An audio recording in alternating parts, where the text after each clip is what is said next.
word nerds, welcome to this most wonderful episode of the podcast called The Dictionary. I am Spencer, and I am the one bringing you this podcast. I'm recording this the day after Halloween. Oh, we went to a Halloween party. It was mostly Twin Peaks, but other David Lynch stuff. And then there were people who were not dressed up as David Lynch anything. And I was very disappointed. I went up to them and I said, "You got to get out of here because you are not dressed up like David Lynch something. You got to go." But they didn't leave. It was at a bar, and it was very fun, and they're actually doing it again tonight because it's a Saturday. Halloween fell on a Friday, and now we got Saturday, and we're going to go do it all over again. All right, let's talk about the words. Today, the first word is the word. It kind of looks like galiot because it sort of seems French, but anyway, it is spelled Galiot, but I believe it is pronounced galiot, because it is a variation of galiot, which has two L's, and so I had to just look over another column to find the actual pronunciation. Oh, geez, I gotta make a sound effect?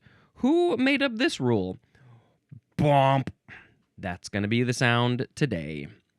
Now we have the word gall, Gall, first form. This one is a noun from before the 12th century. Number 1, A. The synonym is bile, B-I-L-E, but especially bile obtained from an animal and used in the arts or medicine. Well, of course, I think I need to look up how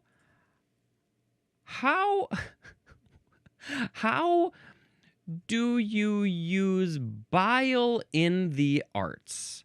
This is what I want to know. Are people making art with this bile?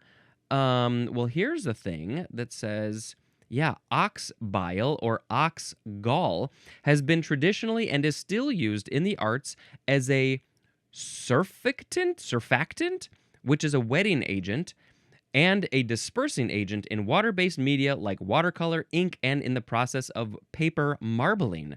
It helps control the flow and spread of pigments. Well, this is fascinating.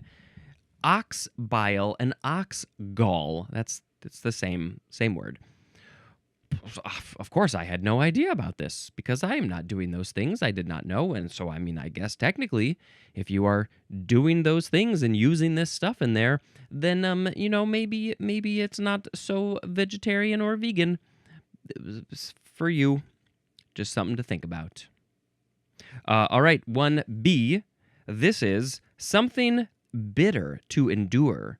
What do you with maybe something literally bitter? Maybe some people might think that coffee would be called gall in this situation because it's too bitter for them. Maybe even extremely dark chocolate is too bitter. Ooh, I've had some of that 95% chocolate, and I'm like, I get no enjoyment out of this very, very dark chocolate. This is like gall. It's like bile. Ugh, I don't want to do that. But maybe this is also something, maybe not a physical taste in your mouth. You have bitter to endure. You have to endure. Maybe going for a long run could be gall to somebody because they have to endure it and they don't want to. They're like, this is gross. I don't want to do it. 1C, bitterness of spirit. Well, now we have taken it to a whole other level. The synonym is the word rancor, R-A-N-C-O-R.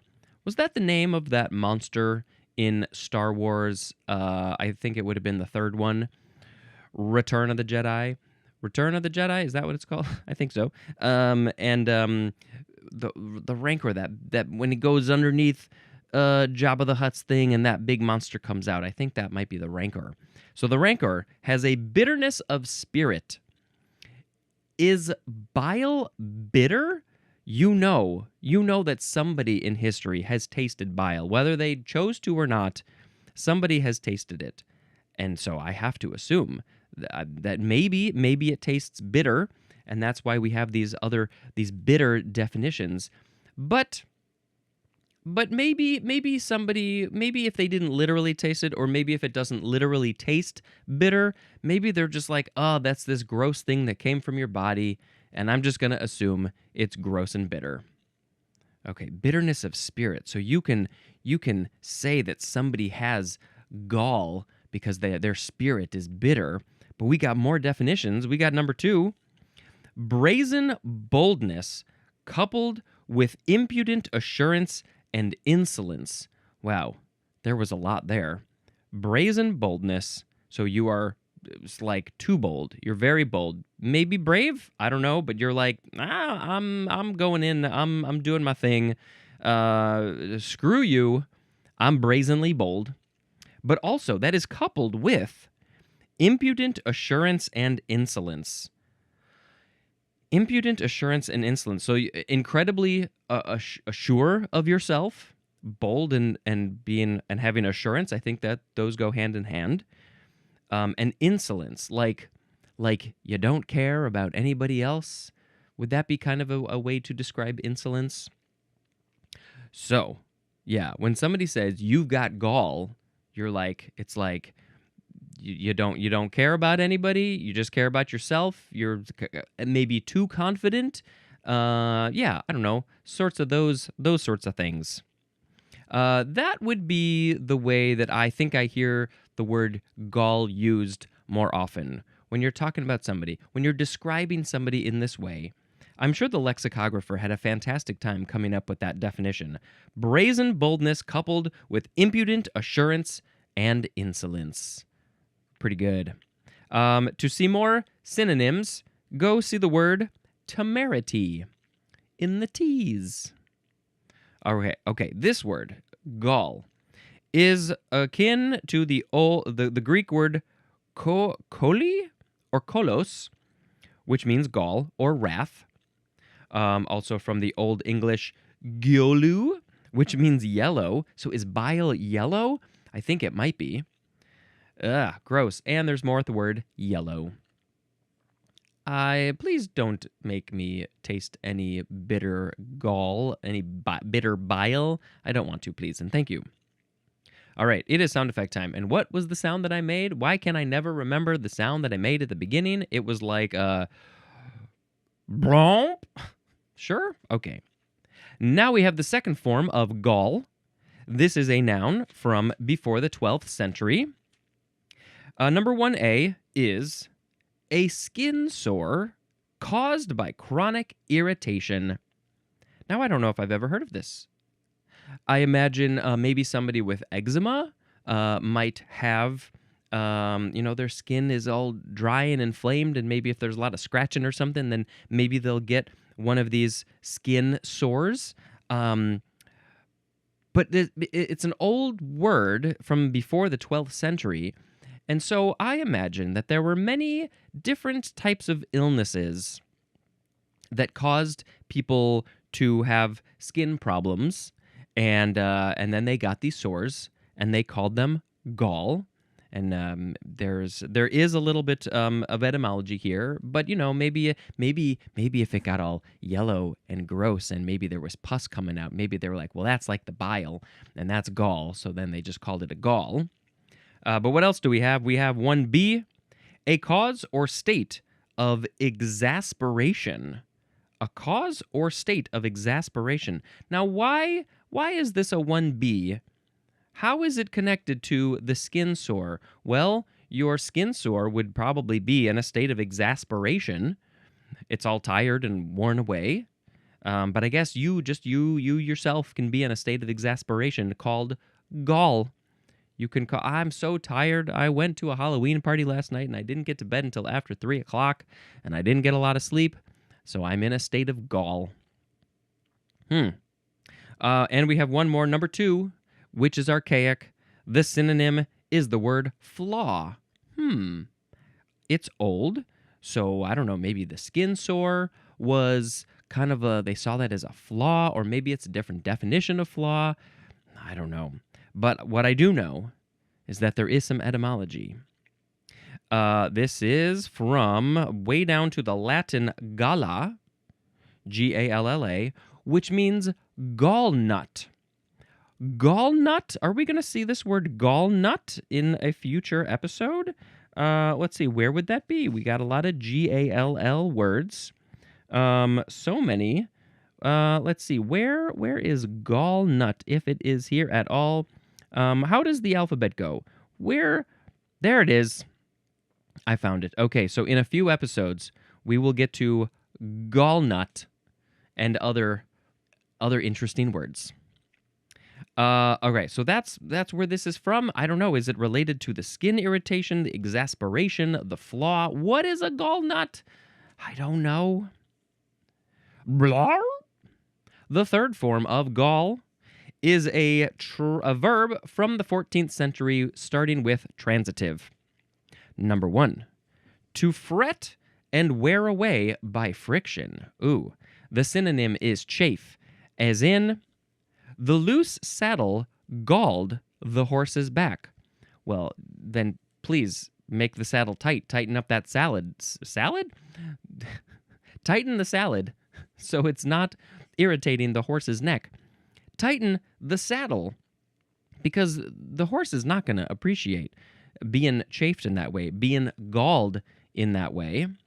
The other example is the galling of a metal bearing. Maybe it's, after many years of this thing opening and closing or whatever it is, eventually it's worn away, the metal bearing. This seems directly related to the skin irritation. Maybe if there's a lot of scratching or whatever it is, there's something going on with the skin. It's being chafed and it's very irritating, and so it was galled. Number 2, the synonyms are irritate and vex. So possibly the physical irritation on the skin, but also like, oh, that child is really galling me. I am so vexed by their irritation. But we have an actual example. Sarcasm galls her. Sarcasm galls her. It vexes her. It irritates her. She doesn't like sarcasm at all. She doesn't care for it. She doesn't like people to be using sarcasm. She would like people to be. Maybe she is on the neurodivergent scale and she doesn't quite understand sarcasm and she thinks that people should be a little bit more literal with what they're saying. And so it galls her. I don't think I've ever heard this word used as a verb before. We have intransitive also, number 1, to become sore or worn by rubbing.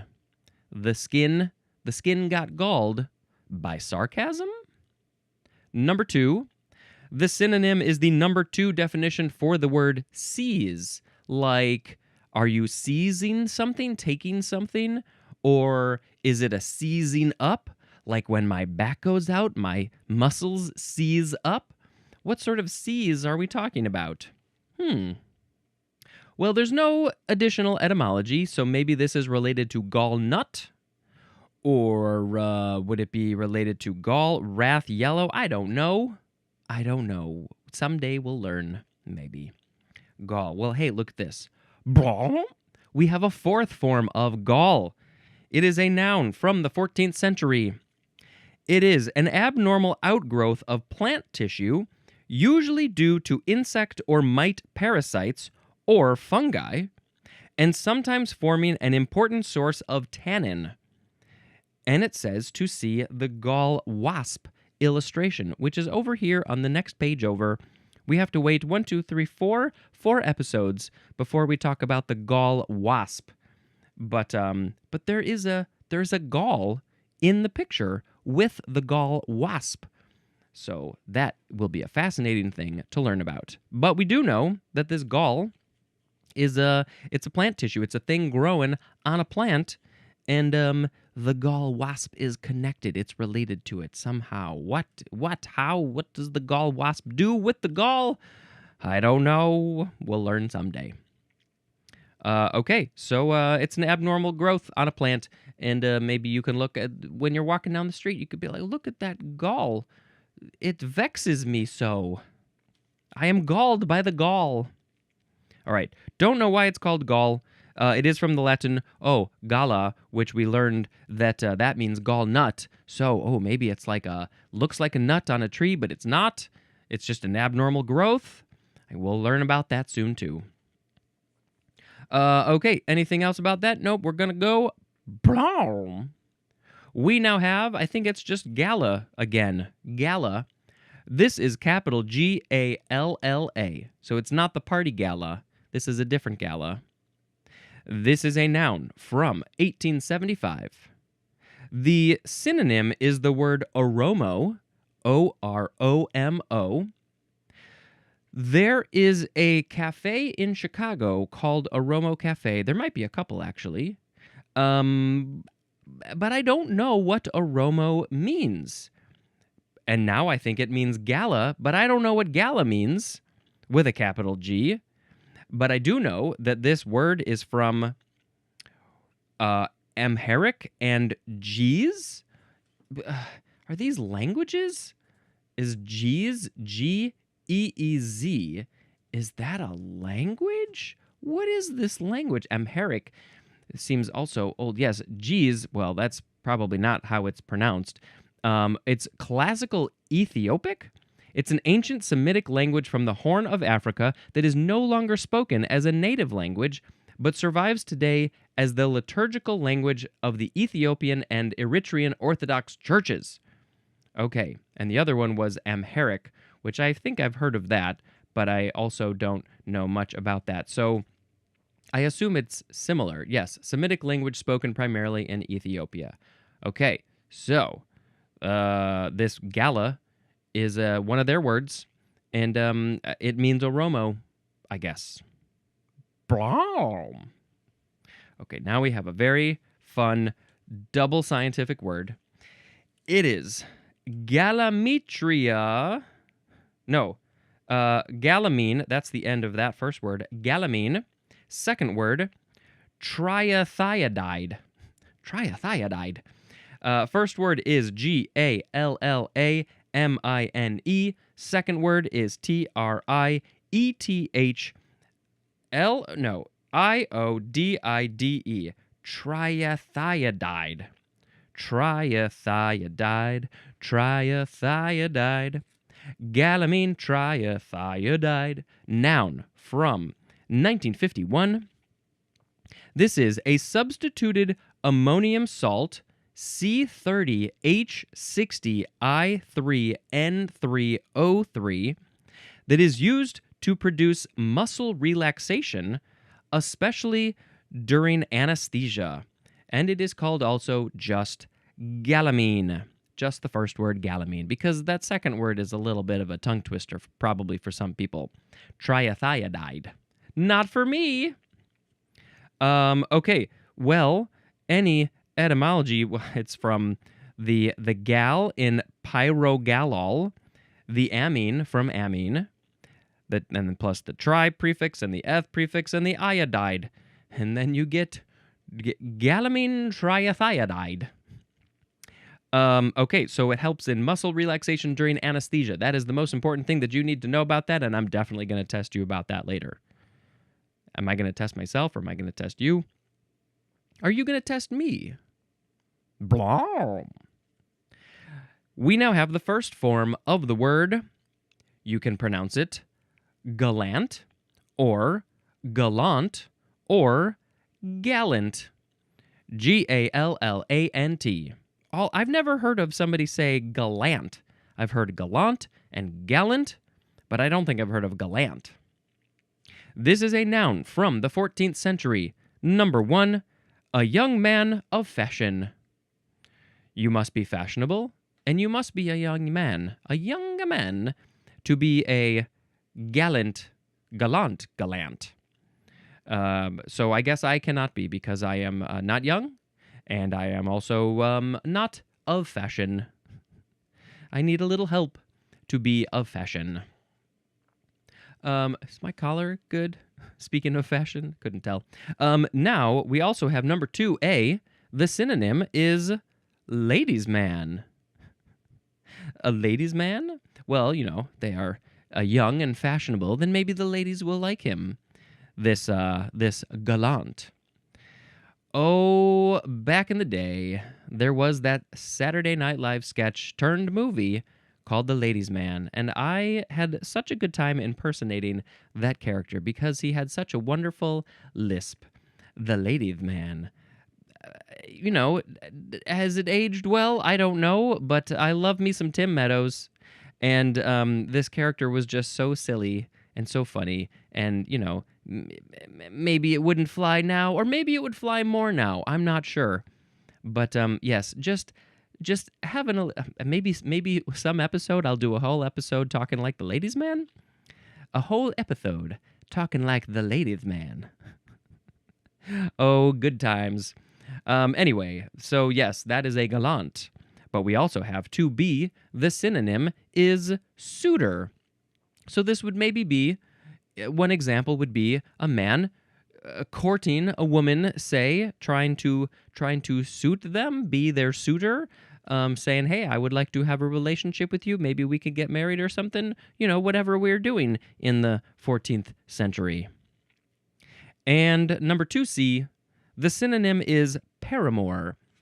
I have definitely heard of this word. I don't think I would have been able to come up with what it is just based on just hearing it blindly. But I do see the word amour in there, which of course means love. And, when we have these other definitions, suitor, ladies' man, you can sort of get an idea of the world that we're talking about here with this word gallant or gallant. So yeah, I'm not going to go look up what paramour means, but something about love. And that's all we need to know. All right. Well, that is a little bit of an older use of this word, this person who is all of these things: young man of fashion, ladies' man, suitor, paramour. But now we have a couple more forms of this word, maybe ones that we are a little bit more familiar with. Wow. The second form is pronounced gallant, usually in sense 2, but it is gallant or gallant in sense 3, usually. So I guess I need to change my pronunciation based on whichever definition I'm reading. So, but what would number 1 be? Does 1 go back and forth? Is 1 either one? This, by the way, there's so much information. It's an adjective from the 15th century. Number 1, I guess, could be pronounced all 3 ways. It is showy in dress or bearing.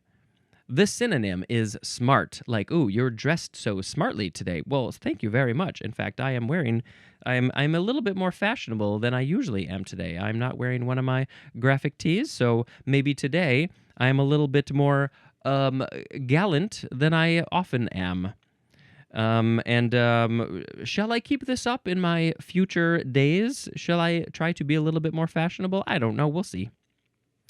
Okay, so showy, but I'm not very showy. Not at all. No. 2A, so this would be pronounced gallant. 2A, the synonyms are splendid and stately, as in a gallant ship. Look at that ship out there. It is so gallant and lovely. And look, it just makes me feel like it's stately and splendid. I get such splendid feelings looking at that ship out there on the pier, ready to go on its journey across the Atlantic. And it's called the Titanic. Number 2B, the synonyms are spirited and brave. The example is gallant efforts against the enemy. So yeah, if you're brave, you're probably very spirited. Gallant, yes, I definitely think of brave. Is there a character, a Disney character movie or something gallant? I don't know. I feel like there's something out there. But yes, they're very brave and spirited, and they're there to go capture the enemy because the enemy is terrible and doing bad things, and so we must take them down. 2C, so still gallant. This is nobly chivalrous and often self-sacrificing. You would think that somebody who is spirited and brave might also be chivalrous. Maybe put down your cape on a puddle to let people walk over it so they don't mess up their shoes and their dress and everything. What I just was watching something. Was it a movie or a show that took place a while ago? And there were some young men putting boards across the muddy road, and so the women didn't have to get their clothes all dirty. And I don't remember what that was, but it took place in the a little bit older days. So they were being very gallant when they were being chivalrous. I think it is good. And self-sacrificing. Maybe you just should lay down. You should just lay down in the puddle, and so they can just literally walk on you. That would be the most gallant, I think. Okay, number 3. This would be pronounced gallant or gallant. It is courteously and elaborately attentive, especially to ladies. Courteously and elaborately attentive, attending to their every whim and want and need, getting stuff that they want, saying, "Hey, can I get you something? Can I do something for you? I'm being very gallant right now. I hope you appreciate how gallant I am being right now." And of course, we see a connection to this word, these adjectives, and also the previous form, which was the noun, which was, the ladies' man and the young man of fashion. Hopefully, the young man of fashion is willing to be gallant and sacrifice his fashion for the ladies, if they are a ladies' man. This whole section is incredibly genderized to an extent. Of course, you could be courteously and elaborately attentive, especially to ladies, if you are a lady yourself or a non-gendered person. But there's history. History is catching up to the future. Ooh, that's an interesting concept. The synonym information is at the word civil, civil, like nice, civil, gallant. Gallantly, that is an adverb. So, do we have some etymology for this? We have. This is from Middle French, gallant, from the verb galler, which means to have a good time. To have a good time? Interesting. This is also from Old French gale, which means pleasure, of Germanic origin, akin to the Old English wella, which means wheel, W-E-A-L. Is that how you pronounce that word? Wheel? I don't think I know that word. But maybe it's related to pleasure and fun. Something that we all should have, I hope. I hope we all get that. There is more at the word wheel. We have to wait a long time for that. So if we're connecting the etymology to the word, the definitions, having a good time, maybe if you're, being attentive to the ladies, you're trying to have a good time with them and have some pleasure with them. And so that's how this is all connected, basically. Okay, now, blah. The third form is pronounced gallant or gallant. None of this gallant pronunciation, none of that nonsense. We are emphasizing the second syllable here. Gallant, verb from 1672, starting with transitive. Number 1, to pay court to, like I'm going to pay a visit, but specifically in parentheses it says maybe you are paying court to a lady. The ladies have been brought back into the picture. They never left the picture. The synonym is attend, so it's maybe more than just pay a visit to. Maybe this is about being courteously and elaborately attentive to.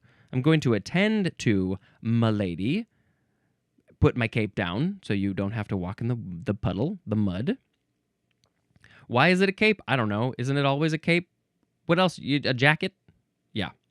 The example is is it used or used to? Used to gallant her in his youth. He used to gallant her in his youth. That is a quote from Washington Irving. So back in the day when he was young, maybe he was a young man of fashion, this gallant would gallant her because he would pay her visits and attend to her every need. Number 2 is obsolete. It is to manipulate in a modish manner. And the thing or the person that you are manipulating is a fan. But what kind of fan is this? Is this the person who is a fan of a sports team or a thing? A fanatic? Or is it literally a fan that spins? Manipulated in a modish manner. Modish is M-O-D-I-S-H. And what is that? Is it like you're modifying a thing? Or is it some other definition of modish that I don't know? Well, it's obsolete, so who the hell cares? Okay, so now we have intransitive, which is to pay court to ladies. To pay court to ladies. To visit them, attend to them, and gallant them. But you better go gallant the ladies. They deserve it. Blow. Now we have the word gallantry. This is a noun from 1613. Number 1 is archaic, and it is gallant or gallant appearance. So maybe this is when you are all dressed up, you're looking very fancy and showy and fashionable, and so you would have gallantry in that way. Some days I have gallantry, and some days I don't. Number 2A. An act of marked or marked courtesy. So, that courtesy, I'm marking that down in my little book of courtesy. When I see marked courtesy, I have to mark it down. There was so much gallantry when the person put their cape down so the person wouldn't have to walk in the mud. I shall note that. I shall mark it down. 2B. Courteous attention to a lady specifically. It's like you can't give courteous attention to anybody else and have gallantry. It must be to a lady, says the dictionary. Okay? I'm glad we got that settled. I was very confused. 2C. Amorous attention or pursuit. This is where you are giving somebody attention. You are pursuing somebody because you like them, you love them, you want to get to know them in all the different kinds of ways. So the gallantry, you are pursuing them. You are doing gallantry when you are pursuing them, giving them attention, I guess, in a love way. This word is all about the love, as everything should be. Number 3, spirited and conspicuous bravery. Spirited and conspicuous bravery. So, similar to what we had before, the adjective spirited and brave. And this it's not sneaky bravery. No, this is when you're very open about your bravery and your spiritedness. And, so we're seeing these two different things. One about bravery, one about paying attention and helping the women, the ladies. And so I guess they can go hand in hand. I mean, they don't necessarily have to go hand in hand, of course. You don't have to be brave to be attentive to the ladies. But, sometimes it does take a little bit of an effort. You got to be maybe brave to go up to them and talk to them. That takes some effort. It can be kind of scary for certain people. So there's a connection there. Okay, now, no additional etymology, so I have to go. We have the word gallate or gallate. Would that be the correct gallate, I believe? Gallate. Gallate. This is a noun from 1788. It is a salt or ester of gallic acid, which we shall learn about in a couple episodes. A salt or ester of gallic acid is a gallate. Brow. Next is, you knew this was coming, gallbladder. One word, noun from 1676. This is a membranous muscular sac in which bile from the liver is stored. Why are we storing the bile? What is the gallbladder? What are the secrets of the gallbladder? Why must we hold on to this bile? Where does it go when the gallbladder is done with it? Does it do something with it? Does it turn into something else? I know that you can live without a gallbladder. What is the problem? What do you got to do without a gallbladder? Do you have to take medication? Do they have to put in a fake gallbladder to store the liver bile? I don't know. Is it just what happens? How full does it get? How much does it hold? These are all the questions that I have. I've been thinking about them for days and days and days. But the dictionary does not give me any answers. The gallbladder. And it's muscular. It's a muscular sac. And it's got membranes. Those are the important things. I just imagine it as this ball, this little ball somewhere in your belly, holding on to bile for dear life. A ball holding bile. Next is, it's the word galleus. Galleass. Galleus. Noun from 1544. This is a large, fast galley used especially as a warship by Mediterranean countries in the 16th and 17th centuries and having both sails and oars, but usually propelled chiefly by rowing.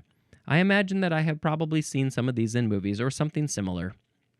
All those people rowing. You know, you got rows and rows of people rowing.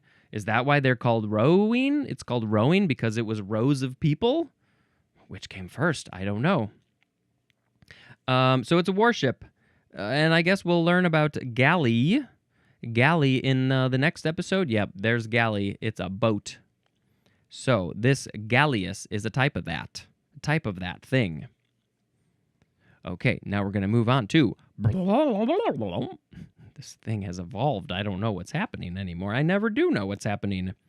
We have the word galleon with an O-N at the end. Noun from 1529. It is a heavy, square-rigged sailing ship of the 15th century to early 18th centuries, used for war or commerce, especially by the Spanish. I thought this was a coin. A galleon? Maybe there's a different coin that has a similar name? I'm not sure. So this is an Old Spanish word, or it's from the Old Spanish word galiot. That sounded kind of French. It doesn't really say what that means, but it definitely seems related to galley. It's a boat. It's a big war boat. And that is galleon.